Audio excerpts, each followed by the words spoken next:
আমার screen visible, জ্ঞান অর্জন আর নাম্বার পাওয়া, দুটাই হবে টার্গেট। শেষ, আমাদের মুক্তিযুদ্ধ শেষ। এখানে কোনো প্রবলেম বা কনফিউশন আছে? তাহলে বলো তো, 1971 সালে কত তারিখে মুজিবনগর সরকার গঠিত হয়? কত তারিখে? 10 এপ্রিল। 10 জানুয়ারি। 10 এপ্রিল। 10 এপ্রিল, 10 জানুয়ারি না বাবা, 10 এপ্রিল। আর শপথ গ্রহণ করে 17 এপ্রিল।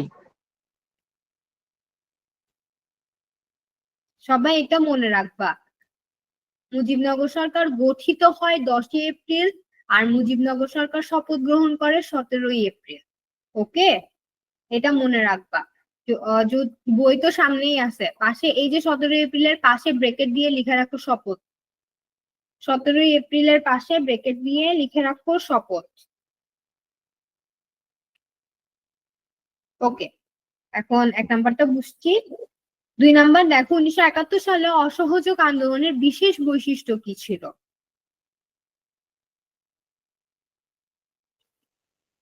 বিশেষ বৈশিষ্ট্য, অসহযোগ আন্দোলন মানে কি মনে আছে? অসহযোগ আন্দোলন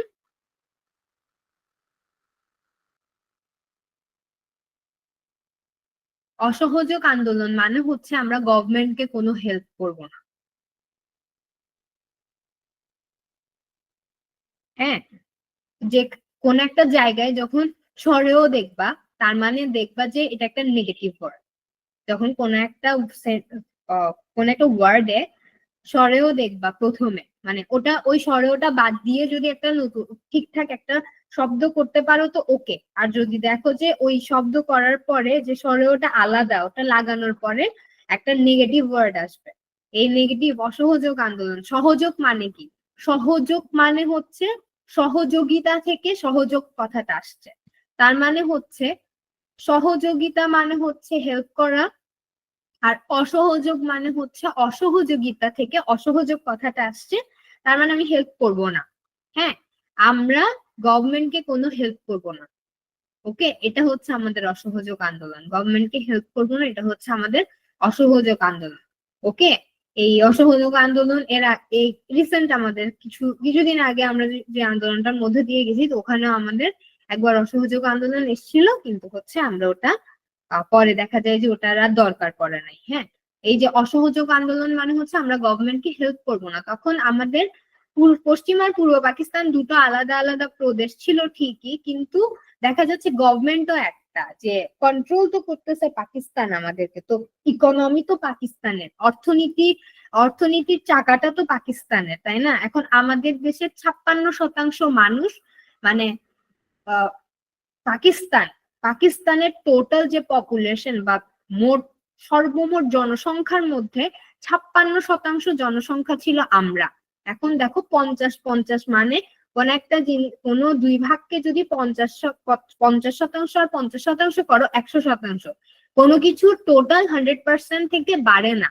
তার মানে দেখো, আমাদের দেশের মানুষ ছিল 56%, তার মানে আমরাই বেশি। 100 থেকে 56 মাইনাস করো, দেখো পাকিস্তান কম। এখন এই যে 56% আমরা আর বাকি 44% ওরা, তো এখন 44 তো এমনিই কম। তাও আমাদের কাছ, তার মানে কি আমাদের কাছ থেকে ওদের কাছে বেশি টাকা যাচ্ছে, আমাদের লোকজন বেশি কাজ করতেছে, আমাদের লোকজন বেশি বাংলা ভাষায় কথা বলতেছে। তখন সবকিছু আমরা করছি, কিন্তু আমরাই নির্যাতিত। এই জন্যই হচ্ছে দেখা যাচ্ছে যে মুজিবনগর সরকার ফর্ম হওয়ার আগে, যখন দেখা যাচ্ছে শেখ মুজিবের সাথে যখন মিটিং করতেছিল না পাকিস্তান সরকার, তখন হচ্ছে শেখ মুজিব অসহযোগ আন্দোলনের ডাক দেয়। মানে আমরা গভর্নমেন্টকে কোনো হেল্প করব না, বাংলাদেশিরা গভর্নমেন্টকে কোনো হেল্প করবে না। হেল্প না করার মানে হচ্ছে জাতীয় পরিষদের অধিবেশন বর্জন করা, মানে হচ্ছে আমরা কোনো ধরনের গভর্নমেন্ট রিলেটেড কোনো কাজে যাব না। কলকারখানা বন্ধ রাখা, কলকারখানা বন্ধ যদি থাকে, একদিন যদি কলকারখানা বন্ধ থাকে, তাহলে 1000 কোটি টাকা লস। হ্যাঁ, ধরো আমাদের দেশে একদিন গার্মেন্টস ইন্ডাস্ট্রি বন্ধ, একদিন গার্মেন্টস বন্ধ হয়ে যায় আমাদের দেশে। দেখবা যে চট্টগ্রামে KEPZ আছে, CEPZ আছে, কুমিল্লাতে EPZ আছে, এরপর হচ্ছে আমাদের ঢাকায় অনেক বড় একটা গার্মেন্টস ইন্ডাস্ট্রি আছে। এই জিনিসগুলো, এই সবগুলোর মধ্যে একটা কোম্পানি, যে এটা তো অনেক বিশাল একটা জিনিস, এখন ওই ওই বিশাল জিনিসের মধ্যেও যদি একটা কোম্পানি বন্ধ থাকে, দেশের হাজার হাজার কোটি টাকা লস, তাই না? এখন একদিন বন্ধ থাকার কারণে অনেক অনেক টাকা লস। এখন যখন লস হয়ে যাবে, তার মানে গভর্নমেন্ট বাধ্য, তোমার কথা মেনে নিতে বাধ্য। তুমি কাজ করতেছো না মানে আমারই ক্ষতি হচ্ছে। তার মানে কি, আমরা যখন অসহযোগিতা কিভাবে করি, অধিবেশন না করে। দেখো আমি তোমাদেরকে কি বললাম, এটা একটা নেগেটিভ ওয়ার্ড। বর্জন করা মানে আমরা কোনো হেল্পই করতেছি না, বর্জন করা একটা নেগেটিভ ওয়ার্ড। বন্ধ করে দিব, আমরা কোনো কাজই করবো না, আমরা বন্ধ করে দিব। এই যে বন্ধ করা একটা নেগেটিভ ওয়ার্ড, এই যে এই নেগেটিভ গুলোই হচ্ছে আমাদের অ্যান্সার। তার মানে এখানে কি, এখানে অপশন কি 1 আর 2, ক ক হচ্ছে অ্যান্সার। বুঝা গেছে আমি এতক্ষণ কি পড়ালাম? বুঝা জি গেল? মিস। ওকে, কোনো কনফিউশন আছে?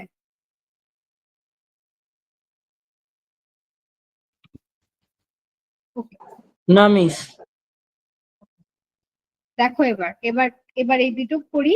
অষ্টম শ্রেণীর ছাত্রী নবমী 26শে মার্চ স্বাধীনতা দিবস উপলক্ষে চিত্রাঙ্কন প্রতিযোগিতায় অংশগ্রহণ করে। তার ছবিতে একজন লোক চশমা পরা, কোট পরা, একটি আঙ্গুল উঁচু করে ভাষণ দিচ্ছে, আর উপস্থিত জনতার উত্তেজনা ফেটে পড়ছে। নবমীর অঙ্কিত চিত্রে কোন রাজনৈতিক ব্যক্তিত্বের ইঙ্গিত করা হয়? বঙ্গবন্ধু শেখ মুজিবুর রহমান। সবাই একমত? জি মিস। জি, বাকিরা সবাই একমত? দেখো, জি মিস, এর আনসার এটাই হবে। এটাই হবে, এই যে বঙ্গবন্ধু শেখ মুজিবুর রহমান। ওকে, দেন হচ্ছে উদ্দীপকে উক্ত ব্যক্তি ভাষণ প্রধানত কিসের অনুপ্রেরণা জাগিয়েছে? দেখো, ভাষা আন্দোলন, স্বাধীনতা আন্দোলন, অসহযোগ আন্দোলন, 6 দফা আন্দোলন, কিসের অনুপ্রেরণা জাগায়? স্বাধীনতা আন্দোলন। এই অ্যান্সারের এগেনস্টে কেউ কিছু বলবে? কারোর অন্য অ্যান্সারও হতে পারে, বলতে পারো। স্বাধীনতা আন্দোলন। অসহযোগ। অসহযোগ। দেখো, আমাদের শেখ মুজিবুর রহমান এই যখন যত যত ধরনের আন্দোলনের ডাক দেয়, কখনো এই যে 7ই মার্চ যেভাবে 8 লক্ষ মানুষের সামনে দাঁড়ায় যেভাবে ভাষণ দিছে, ওভাবে ভাষণ দেয় নাই। তার মানে হচ্ছে, দেখো আমাদের ওই যে 7ই মার্চের ভাষণে আমাদেরকে বললো যে যা যা কিছু থাকবে সবকিছু নিয়ে তোমরা প্রস্তুত থাকবা, যেন আমাদের উপরে নির্যাতন হামলা আসলে আমরা এটাকে ডিফেন্ড করতে পারি।